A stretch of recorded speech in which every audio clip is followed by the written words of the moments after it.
উত্তর কোরিয়ার হুমকির বিরুদ্ধে কার্যকর প্রতিরক্ষা ব্যবস্থা গড়ে তোলার লক্ষ্যে সম্প্রতি যৌথ সামরিক মহড়া শুরু করে দক্ষিণ কোরিয়া ও যুক্তরাষ্ট্র।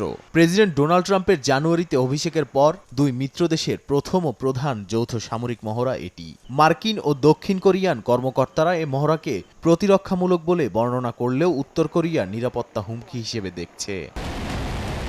মহড়ার জবাবে বিমান বিধ্বংসী নতুন ক্ষেপণাস্ত্র পরীক্ষা চালিয়েছে পিয়ংইয়ং। স্থানীয় সময় বৃহস্পতিবার সর্বোচ্চ নেতা কিম জং উনের উপস্থিতিতে এ পরীক্ষা চালানো হয় বলে দাবি করেছে উত্তর কোরিয়ার রাষ্ট্রীয় বার্তা সংস্থা কেসিএনএ। প্রতিবেদনে বলা হয়, এই ক্ষেপণাস্ত্রটি দেশটির আরেকটি প্রধান প্রতিরক্ষা ব্যবস্থা। কিম এই সিস্টেমের জন্য গবেষণা দলকে ধন্যবাদ জানিয়েছেন।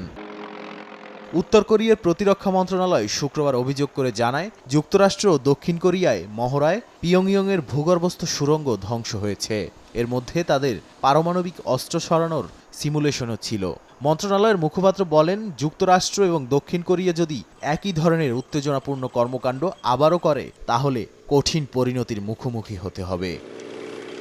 নাদিম মারজান, সময় সংবাদ।